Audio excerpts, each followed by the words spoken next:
قد بلغ رسول الله الذي أرسل به فألزموا وصية وما ترك فيكم من بعده من الثقلين كتاب الله وآل بيته الذين لا يضل من تمسك بهما ولا يهتدي من تركهما. اللهم صل على محمد عبدك ورسولك سيد المرسلين وإمام المتقين ورسول رب العالمين.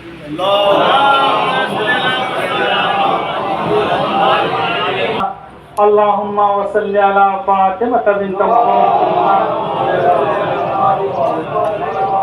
وبال من والاها وعاد من عاداها. اللهم صل على الحسن المجتبى والحسين الشهيد بكربلاء وبال من والاهما وعاد من عاداها. اللهم صل على جعفر بن محمد. ادھر دیکھو بھیا اللهم صل تو على کدھر سے آ گیا اللهم صل على علي بن موسى الرضا. اللهم صل على محمد بن علي التقي. اللهم صل على علي بن محمد النقي. اللهم صل على الحسن بن علي العسكري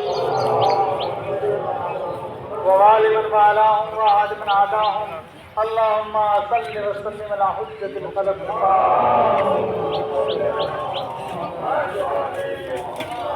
بالحق المنتظر المهدي الذي ببقاء بقية الدنيا.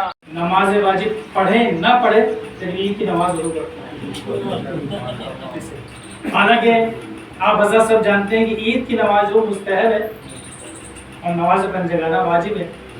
یعنی آپ واجب کو چھوڑ دیں مستحب کام انجام نہیں دے سکتے. لہذا وہ حضرات کے جنہوں نے اگر خدا نخواستہ نماز نہیں پڑھی صبح کی تو اگر وہ صبح کی نماز قضا کے طور پہ ضرور پڑھ لیں اگر عید کی نماز قبول آنا ہے تو. ورنہ یہ ہے کہ آپ کی نماز قبول نہیں ہوگی. واجب کو چھوڑ کے مستحب انجام نہیں دیا جا سکتا. لیکن میں نے آپ کے سامنے عرض کیا کہ ایسا بھی نہیں ہے کہ ہم چھوڑ دیں نماز عیدین کو، لیکن واجب تو ہمیں ادا کرنا ہی کرنا ہے. مستحب کے لیے ہمیں پابندی کرنا ہوگی. آج کی جو یاد ہے، آج کی جو تاریخ ہے وہ 10 ذی الحجہ یعنی جس دن حج مکمل ہوتا ہے اور قربانی پیش کی جاتی ہے. قربانی آپ نے ملاحظہ فرمایا کہ یہ ایک نبی کی سنت ہے کہ وہ نبی کہ جس نے اپنے بڑھاپے میں، اپنے ضعیفی میں اپنے خواب کو سچا دکھانے کے لیے جو قربانی پیش کرنا چاہیے تھی اس کی یاد میں یہ قربانی منائی جاتی ہے.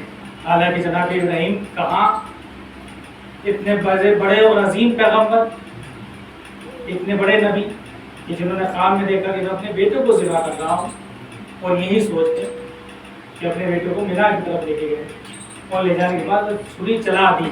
پروردگار عالم نے کہا قد صدقت الرؤیا، اے ابراہیم تم نے اپنے خواب کو سچ کر دکھایا. وَإِنَّا فَدَيْنَاهُ بِذِبْحٍ عَظِيمٍ، اور ہم نے تمہارے اس خواب کو ذبح عظیم کے بدلے جو چونکہ ذبح عظیم ایک آنے والی ہے لہٰذا اس کے لیے تمہاری قربانی کو چھوڑ دیا ہے. لیکن خبردار ہم نے تمہاری قربانی کو قبول کر لیا ہے، تم نے اپنے خواب کو سچا دکھا دیا ہے. حضرت محترم یہ وہ واقعہ جو ہم مجالس میں، محافل میں اور خاص طور سے آج کے دن سنتے رہتے ہیں، ہمارے بچوں کو یاد ہے کہ جو قربانی کس کی یاد میں پیش کی جاتی ہے. لیکن بتائیے کہ اگر جناب ابراہیم نے اگر چھری پھیر دی ہوتی اور جناب اسماعیل ذبح ہو جاتے تو بتائیے کیا آج کا ہر باپ اپنے بیٹے کو ذبح کر سکتا تھا؟ ہرگز نہیں. یہ تو آپ پروردگار عالم کا احسان ہے کہ اس نے جناب اسماعیل کی جگہ پر دمبا بھیج دیا اور وہ ذبح ہو گئے. اور ہم بڑے شوق سے آج دیکھتے دنیا میں کونے کونے میں ہزاروں کی تعداد میں جو بکرے قربان ہوتے جا رہے ہیں اور جو ہر انسان، یعنی یہ آپ جانتے ہیں مجھ سے بہتر کہ کتنے ہزار کا بکرا آتا ہے. لیکن بتائیے کہ یہ قربانی صرف اس لیے ہے کہ ہم ہزاروں کو بکرا لے کر آئیں اور اس کو قربان کر دیں اور اپنا پیٹ بھر لیں؟ ہرگز نہیں، بالکل ایسا نہیں. اسی لیے کہا گیا ہے کہ قربانی کے گوشت کا کچھ حصہ جو ہے وہ غربا میں مساکین میں تقسیم کیا جائے تاکہ ان افراد کے لیے عید کا سامان ہو جائے کہ جن کے پاس کھانے کے لیے پیسہ بھی نہیں. قربانی کا یہی مقصد ہے. اور بتائیے سب سے بڑی جو قربانی ہے وہ اس سے بھی بہت بڑی قربانی ہے, اور وہ کون سی قربانی؟ انا کی قربانی, انانیت کی قربانی, جس کو ہم کہتے ہیں نا ہمارا بکرا مثلا 20,000 کا, ہم 25,000 کا لے کر آئے, ہم 50,000 کا لے کر آئے, اتنی کلو کا بکرا پورے محلے میں ہمارا ڈھونڈا پیٹا جا رہا تھا کہ فلاں شخص کا جو بکرا آیا آج تک کسی کا نہیں آیا. اس انانیت سے ہم کو بچنا ہے. کیوں؟ کیونکہ جس حدیث کی میں نے تلاوت کی ہے, چونکہ امام باقر اسلام کی شہادت ابھی ساتھ سے اس کو شہادت گزری, آپ نے فرمایا, کیا فرمایا؟ لا فضیلت کل جہاد, جہاد سے بڑھ کر کوئی فضیلت نہیں ہے, کوئی بھی عمل اچھا نہیں ہے, اور اس مجاہد سے بڑھ کر کوئی مجاہد نہیں ہے کہ جو اپنے نفس سے لڑتا ہو, یعنی جو اپنے نفس سے جد و جہد کرتا ہو, اپنے نفس کی نہ مانتا ہو, اس سے بڑا کوئی مجاہد نہیں ہے. یعنی سب سے پہلے جو ہمیں لڑنا ہے اپنے نفس سے لڑنا ہے, جہاد بن نفس, جس کو رسول اکرم نے کہا تھا یہ سب سے بڑا جہاد ہے, اکبر الجہاد جہاد بن نفس, سب سے بڑا جہاد نفس سے جہاد کرنا ہے. اس لیے کہ انسان اپنی بیرونی طاقت سے تو جہاد کر سکتا ہے اور اپنے نفس سے نہیں کر سکتا, چاہے کتنا ہو جائے. میں کسی کی مثال نہیں دیتا, میں اپنی مثال دیتا. فرض کیجئے کوئی مولانا ہمارے پیچھے رکھ کے کھڑا ہو جائے, اب ہم جتنا بھی زور ہوگا اپنی غیرت میں لگا دیں گے, عین قاف اور ہے اور یہ سب نکالنے میں, اس لیے کہہ رہا ہوں تاکہ آپ سب کو برا نہ لگے. ایک سوال پڑھے محمد والا, تو کس لیے؟ اس لیے کہ صاحب ہماری غیرت اچھی ہے, ہم سورہ ہم جو پڑھتے ہیں وہ دوسرا کوئی نہیں پڑھ سکتا. یہ کیا ہے؟ یہ جو ہے انانیت ہے, یہ جو ہے وہ انانیت ہے, یعنی ہم اپنے خود نفس پسندی کرتے ہیں, اپنے نفس کو چاہتے ہیں. پروردگار نے کہا ہمیں یہ نہیں چاہیے, ہمیں خلوص چاہیے, تمہاری قربانی سے خلوص چاہیے. لن ینالوا لحومها ولا دمها, یہ جو تم قربانی جو پیش کر رہے ہو نہ اس کا گوشت خدا تک پہنچتا ہے نہ اس کا خون خدا تک پہنچتا ہے, بلکہ ینالہ التقوی منکم, جو تمہارا تقوی اور جو نیت ہے, جو خلوص ہے, وہ پروردگار تک پہنچتا ہے. تو نہ قربانی کا گوشت, نہ اس کا خون, نہ آپ کا پیسہ, کچھ نہیں پہنچتا ہے, خلوص دیکھا جاتا ہے. اور آپ جانتے ہیں کہ خلوص کتنی بڑی شے ہے. جناب حابیل اور قابل, جناب حابیل نے کچھ سوکھی ہوئی گندم کی کچھ چیزیں تھی جو رکھ دی, اور قابل نے کیا کیا کہ کچھ ایک بڑا موٹا تازہ بکرا دمبا لا کے رکھا. لیکن کس کی قربانی قبول ہوئی؟ جناب حابیل. تو یہ کیا تھا؟ یہ خلوص تھا, یہ وہ خلوص تھا جس کو پروردگار عالم نے قبول کیا. تو پروردگار عالم کی بارگاہ میں خلوص دیکھا جاتا ہے, ایسا نہیں دیکھا جاتا. اچھے کپڑے, اچھے مکان, اچھی گاڑیاں نہیں دیکھی جاتی. پروردگار عالم یہ دیکھنا چاہتا ہے کہ تم میں سے کون ہے جو فی سبیل اللہ, یعنی صرف تو صرف اللہ کے لیے. اور یہی سب سے بڑا جہاد ہے. آپ یہ دیکھیے کہ آج ہم کتنے بھی مسجد, امام, مارگاہ, گانے خیر کرنے جاتے ہیں تو سب سے پہلے یہ ہوتا ہے کہ نہیں صاحب ہمارا فوٹو کھینچنا چاہیے, نہیں صاحب ہمارا نام آنا چاہیے, نہیں ہمارا سب نام جو ہے سر فہرست لکھا جانا چاہیے کہ فلاں نے مولانا کے لیے یا فلاں کے لیے اتنا چندہ دیا. یہ ہے نہیں, یہ ایک انانیت ہے اور اس کی قربانی ہمیں دینی ہے. اگر اس کی قربانی دے دی تو یاد رکھیے کہ دنیا بھی سدھر جائے گی اور آخرت بھی سدھر جائے گی. تو سب سے بہترین عمل یہ ہے کہ اپنا خلوص پروردگار عالم کی بارگاہ میں پیش کرنا ہے, اپنی انانیت اور میں, یہ ہم کو چھوڑ دینا ہے.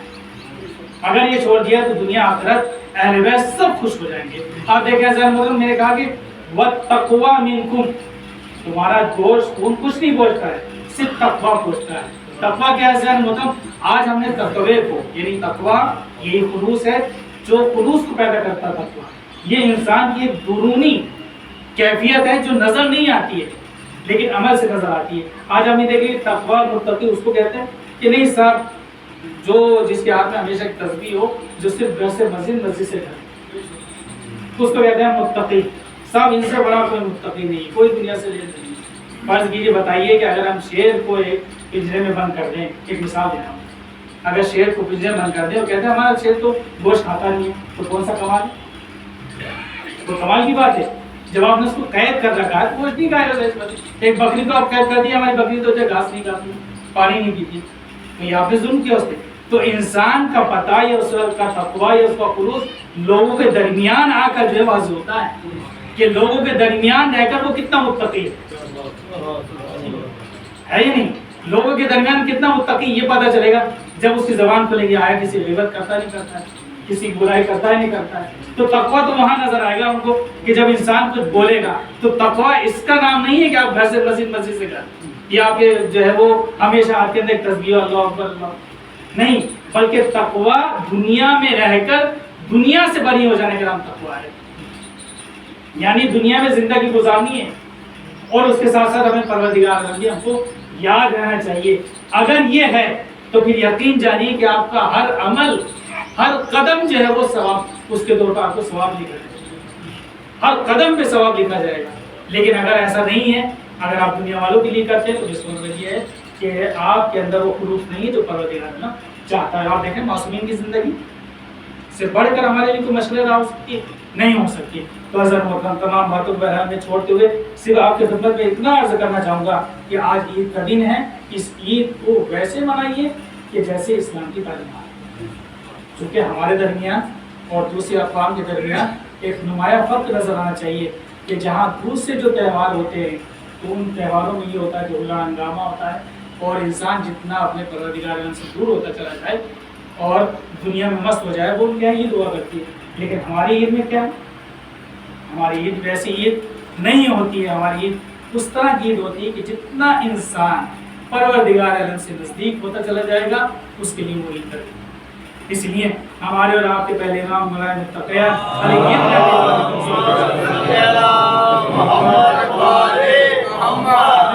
کل یوم لا یصلی فیہ تہویہ, ہر وہ دن جس دن پروردگار عالم کی معصیت نہ ہو وہ عید کا دن. تو اس کا مطلب یہ ہو کہ انسان سے جب بھی کوئی گناہ سرزد نہ ہو وہ عید کرے. مولا کائنات نے ایک فارمولہ بتایا ہے کہ اگر آپ تم چاہتے ہو کہ تمہارا ہر دن عید کا دن ہے تو پروردگار عالم کی کوئی معصیت نہ ہو, کوئی ایسا کام انجام نہ دو کہ جس سے رسول اور اہل بیت رسول اور اللہ ناراض ہو جائے.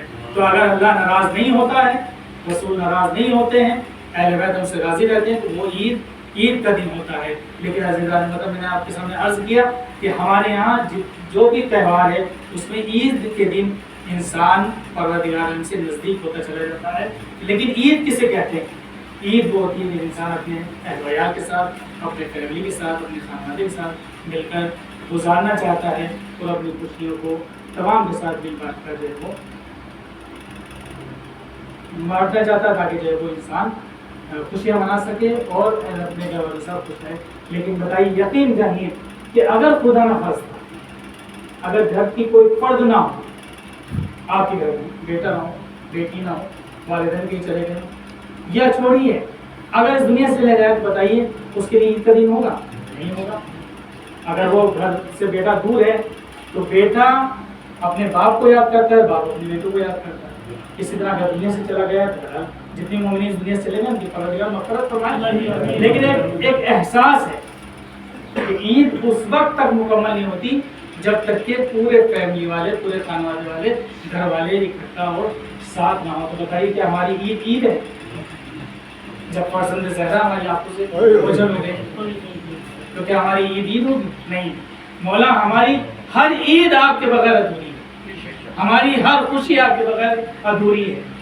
ہم کوئی خوشی منا ہی نہیں سکتے. مولا ہماری خوشی تو اس دن ہوگی جس دن آپ کا ظہور اور آپ کی قیادت میں, امامت میں ہم جو ہے وہ نماز عید ادا کریں. تو آئیے پروردگار عالم کی بارگاہ میں مل جل کر دعا کرتے ہیں, پروردگار عالم ہماری عبادت کو قبول فرمائے. جو مومنین مومنات اس دنیا سے چلے گئے ان کی مغفرت فرمائے. اور اللہ تجھے واسطہ محمد والے محمد کا, تجھے واسطہ فرزند زہرا کا, جہاں جہاں بھی شیعہ نظر کر رہا ہے سب کی جان, مال, عزت و آبرو کی حفاظت فرمائے. اور اللہ تجھے واسطہ محمد والے محمد کا جو مقروض ہیں آج اس عید کے دن ان کے قرض کو گھر سے عنایت، جو مریض ہیں ان کے بیمار کربلا کے صدقے میں صحت کامل عاجل عنایت فرمائے۔ بالغ کی واسطہ محمد والی امت کا علماء کرام، مراجع اعظام، مجتہدین کرام کا سایہ ہمارے سروں کے اوپر برقرار رکھے۔ بالغ تجھے واسطہ ہے محمد والی محمد کا مقامات مقدسہ کی حفاظت کرے۔ بالغ تجھے واسطہ ہے محمد والی محمد کا علم دین سیکھنے کی اور دنیا والوں کو سکھانے کی توفیق عنایت فرمائے۔ بالغ تجھے واسطہ محمد والی محمد کا ہماری ہر عبادت کو اہل بیت کے صدقے میں جو قبول فرمائے۔ بالغ ہم کو ویسا بنا دے جیسا تو چاہتا ہے، بالغ ہم کو ویسا بنا دے جس طرح کے اہل بیت چاہتے ہیں۔ بالغ تجھے واسطہ ہے محمد والے محمد کا آج کے دن عیدی میں صرف ہم کو اتنا دے دے کہ جب ہم اس دنیا سے جائیں تو اہل بیت کو موقع دینا ساتھ۔ بالغ تجھے واسطہ ہے محمد والے محمد کا ہمارے ملک عزیز وطن عزیز کی حفاظت فرما، دشمنوں کے شر سے محفوظ فرما، اس کو دن رات چگنی چوگنی ترقی عنایت فرما۔ بالغ تجھے واسطہ ہے محمد والے محمد کا جتنے بھی حاضرین ہیں جن کے مرحوم اس دنیا سے چلے جائیں ان کی مغفرت فرما، اور آج کے دن مولا حسین کا ان کو مہمان فرما۔